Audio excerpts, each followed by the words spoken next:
Fala galerinha, tudo bom com vocês? Espero que todos estejam em paz. Na nossa aula de hoje, nós iremos dar continuidade à história do pensamento geográfico, focado no período moderno e atual. Na última aula, nós vimos o período clássico. Como esse conhecimento geográfico se desenvolveu através do pensamento grego. Vimos que esse conhecimento era disperso, não era sistematizado e era uma geografia puramente descritiva.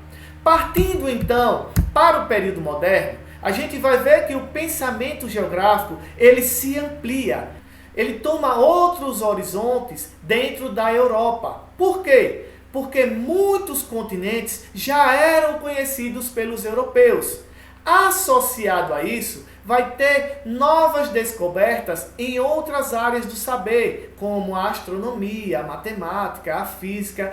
Tudo isso favoreceu para que o pensamento geográfico ele se ampliasse no período moderno. E aí a gente vai entrar em discussão através do racionalismo. Como esse conhecimento, a partir do racionalismo, ele ganha novas descobertas e ele se amplia. Por quê? O que é esse racionalismo? O racionalismo é uma corrente filosófica que pregava o seguinte, que a busca da verdade ela deve ser pautada pela razão.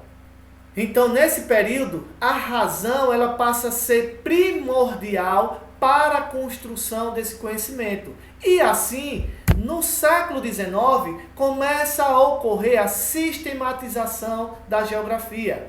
Isso através de dois pensadores prussianos que viviam aonde? Na Alemanha. Um desses pensadores foi quem? Humboldt. Humboldt ele nasceu em 1769 e morreu em 1859. Humboldt era formado em botânica e geologia. Ele era de uma família rica, ligada à aristocracia alemã.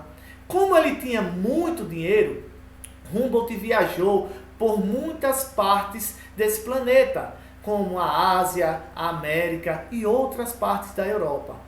E Humboldt, ele baseava seu trabalho através dos aspectos físico-natural. Como assim?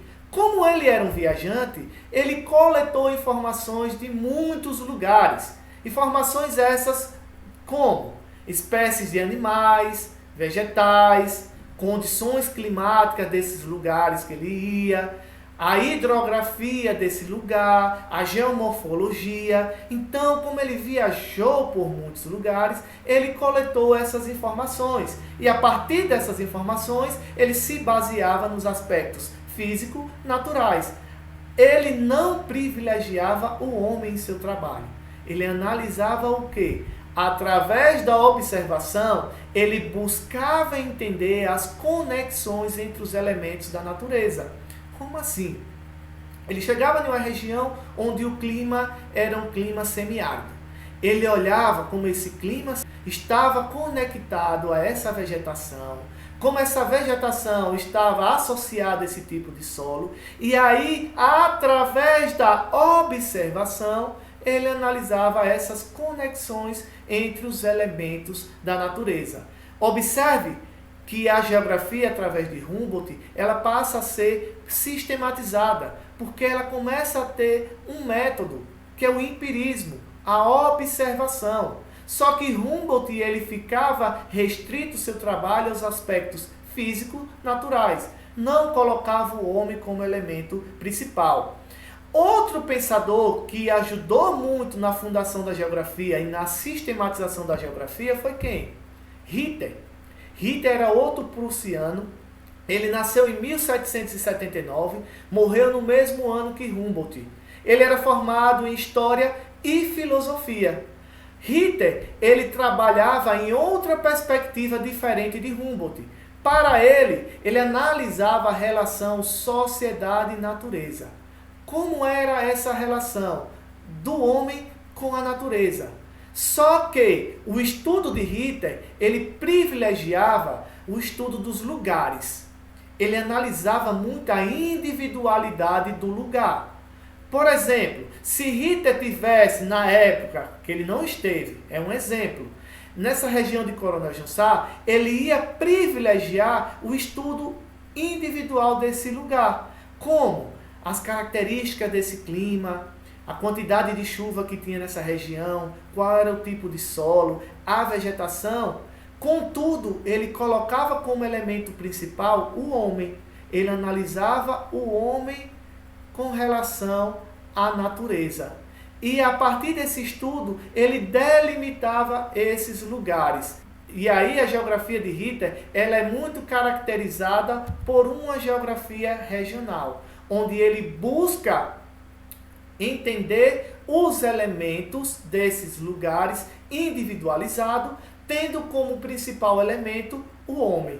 Então, Humboldt e Ritter foram dois pensadores que no início do século XIX favoreceu a sistematização de quem? Da geografia. A partir desses dois pensadores surgiram outras correntes do pensamento geográfico, que eu vou me deter nessa aula em duas correntes. A primeira delas, o determinismo geográfico. No determinismo geográfico, ele foi desenvolvido através de um geógrafo alemão chamado Ratzel. E Ratzel pregava o seguinte: ele dizia que as condições naturais determinavam o desenvolvimento econômico, intelectual e cultural das pessoas. Como assim, professor?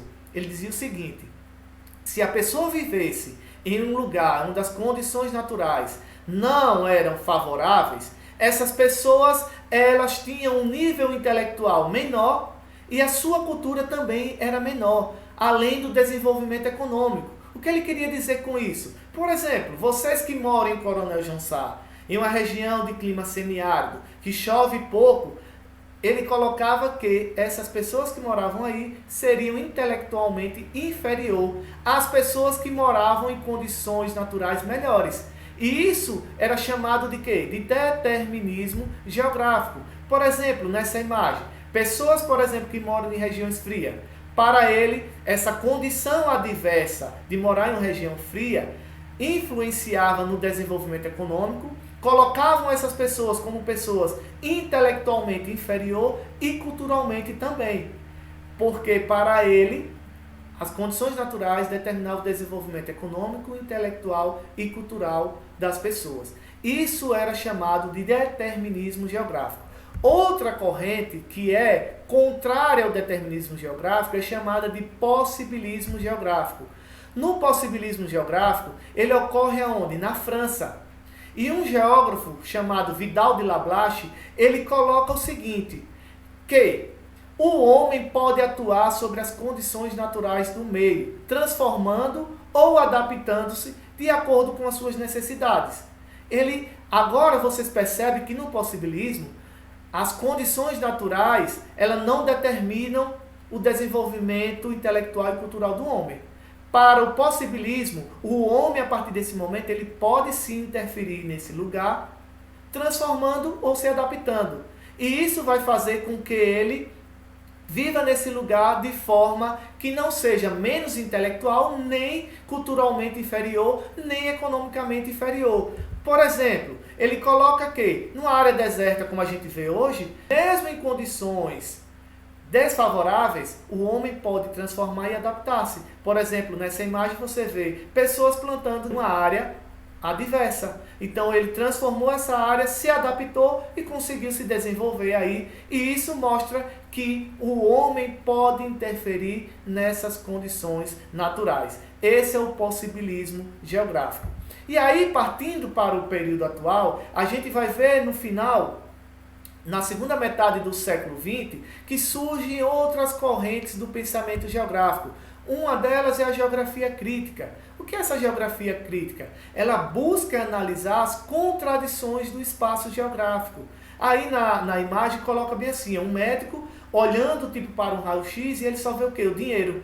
E lá atrás está lá, seu problema é capitalismo. O mundo se acabando, por quê? Porque o homem, através da busca do lucro, ele sai degradando a natureza, ele não olha as condições do ser humano, porque o lucro está acima de tudo. E aí essa geografia crítica, ela visa o quê? Analisar essas contradições no espaço geográfico e essas injustiças que ocorrem nesse espaço geográfico. Outra corrente é a geografia cultural. O que é essa geografia cultural? Ela leva em consideração os aspectos subjetivos. a história de vida das pessoas e a percepção das pessoas sobre esse espaço de vivência.